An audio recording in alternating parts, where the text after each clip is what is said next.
Baik, Om Swastiastu.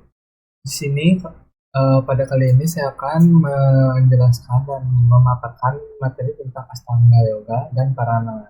Sebelum itu, perkenalkan nama saya Gusi Nurul Dharma Ardiana, nomor NIM 251303008. Baik, langsung saja ke materinya. Yang pertama di sini kita harus mengetahui apa itu yoga. Nah, secara harfiah berasal dari suku kata yuds yang artinya menyatukan atau menghubungkan diri dengan Tuhan. Menurut Patanjali, yoga adalah mengendalikan gerak-gerak pikiran melalui proses penyatuan identitas jiwa individu dengan jiwa yang agung. Yoga bukan merupakan pelarian dari kehidupan, melainkan sebuah cara hidup yang efisien dengan semangat hidup yang benar. Ia merupakan proses pembentukan sikap untuk hidup bermasyarakat dengan pemahaman baru dan menjadi spiritual yang dari kehidupan yang mengendalikan pikiran serta mengatur kegelisahan. Nah, tujuan utama yoga itu untuk mencapai penyatuan antara kesadaran individu dan kesadaran kosmik, mengendalikan kecenderungan alami pikiran serta mencapai ketenangan diri, ketentraman, dan keahlian dalam perbuatan yang membawa pada kesempurnaan hidup. Lanjut pada konsep Astanga Yoga. Nah, Astanga Yoga yang berarti 8 tahapan dalam melakukan yoga yang merupakan sistem tahapan sistematik untuk mencapai penyatuan dengan Tuhan. Konsep ini dikemukakan oleh Maharishi Patanjali dalam Yoga Sutra sebagai panduan komprehensif dalam pencapaian keseimbangan hidup dan realisasi dari melalui 8 langkah yang saling berkesinambungan.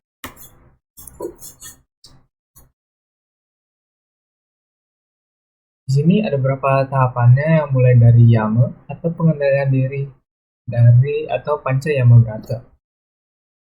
Di sini ada tahapan dari yama yaitu ahimsa, yaitu kasih sayang. Artinya tidak menyakiti makhluk hidup, brahmacari atau ketaatan dalam pembelajaran atau fokus pada pengetahuan. Ini ada satya yaitu kebenaran, yaitu kejujuran dalam perkataan dan tindakan. Awyawaharika atau cinta damai yang artinya menjaga kedamaian dalam hubungan.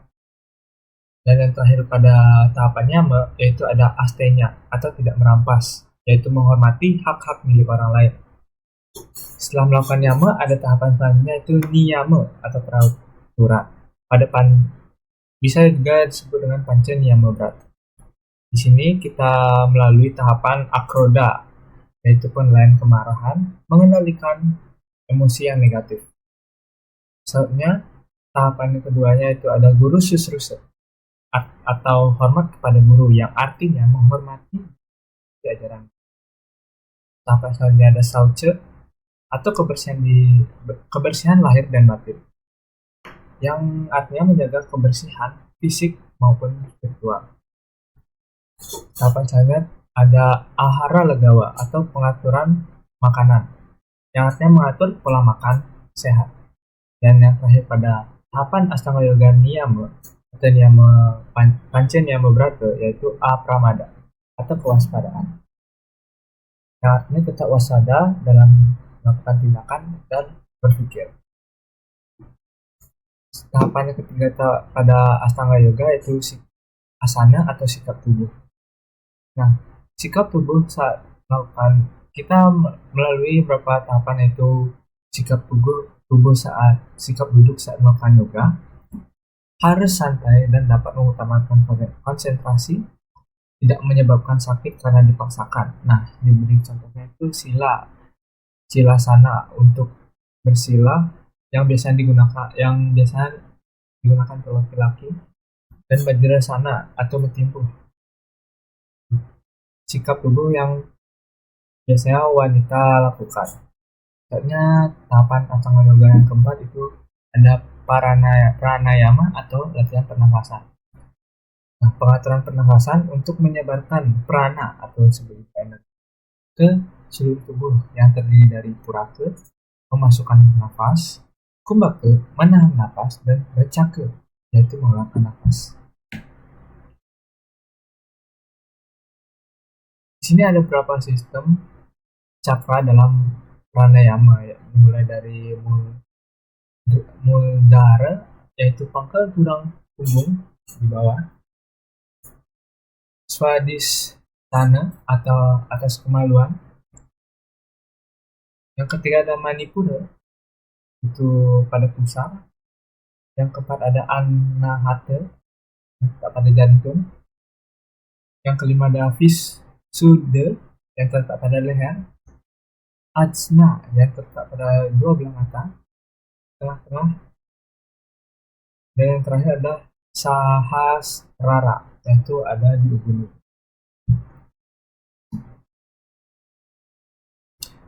Baik, lanjut ke tahapan selanjutnya pada tahapan Astanga Yoga, yaitu ada Pratyahara atau penguasaan panca indera. Nah, ada beberapa hal yang ditekankan dalam Pratyahara ini, yaitu penguasaan panca indera oleh pikiran, menentukan mata rantai dari rangsangan saraf ke nafsu, membuat cita menjadi murni dan bebas dari goncangan, dan panca indera, yaitu pendengaran, penglihatan, penciuman, rasa lidah, dan rasa kulit.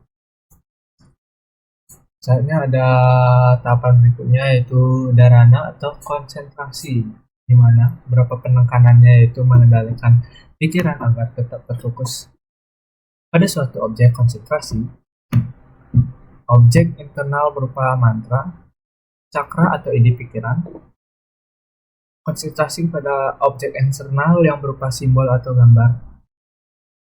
gambar atau benda fisik, dan konsentrasi untuk memudahkan pencapaian dhyana dan samadhi. Selanjutnya, tahapan yang ketiga dhyana atau meditasi. Di sini hampir tahapan yang hampir menuju ke tahapan terakhir yaitu samadhi, di mana dhyana ini berfokus pada arus pikiran yang berdetak tanpa putus pada objek dharana, tidak mudah tergoyahkan oleh gangguan nyata maupun tidak nyata. Aliran yang terus-menerus mengalir kepada Sang Yang Widi dan dapat mampu menghilangkan hambatan antara manusia dan Tuhan. Jadi setelah melakukan tahapan dhyana dan berhasil, maka tiba saatnya ke tahapan yang terakhir yaitu samadhi atau penyatuan sempurna. Nah, ini adalah tahapan tertinggi dari Astanga Yoga, di mana terdapat dua keadaan, yaitu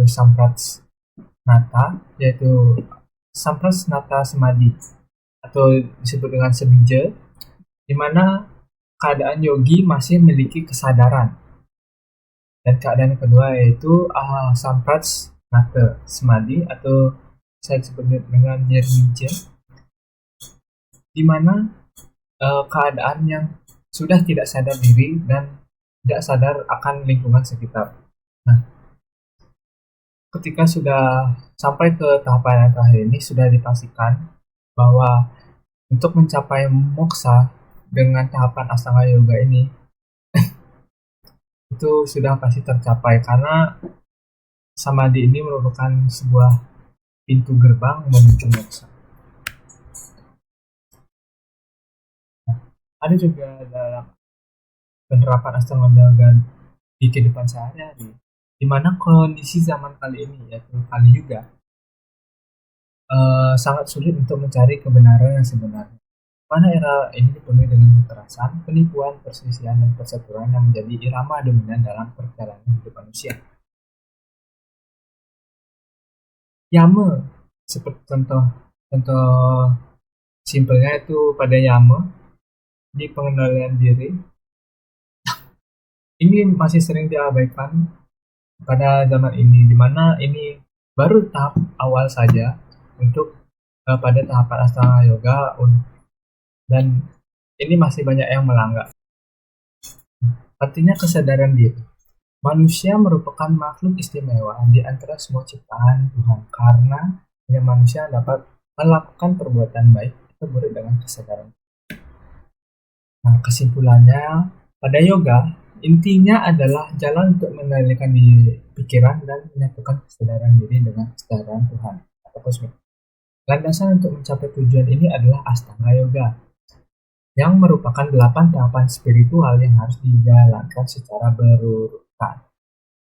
Kedelapan tahapan tersebut antara lain ada yama, pengendalian diri, niyama atau peraturan-peraturan, asana atau sikap atau postur tubuh, pranayama yaitu latihan pernapasan untuk mengatur energi, pratyahara yaitu penarikan indera dari objek duniawi, dharana pemutusan pikiran pada satu titik, dhyana meditasi atau perenungan yang berkelanjutan, dan yang terakhir ada samadhi, keadaan penyatuan sempurna dengan Tuhan.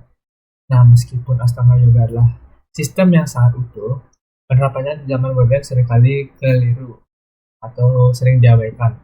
Banyak orang hanya mempraktikkan asana atau sikap tubuh dan pranayama, sikap pernafasan, untuk tujuan kesehatan fisik semata. Nah, tanpa memahami tujuan utamanya yaitu hubungan spiritual dengan Tuhan, untuk menjalankan yoga dengan benar diperlukan dasar moral dan disiplin yang kuat, serta keyakinan akan adanya.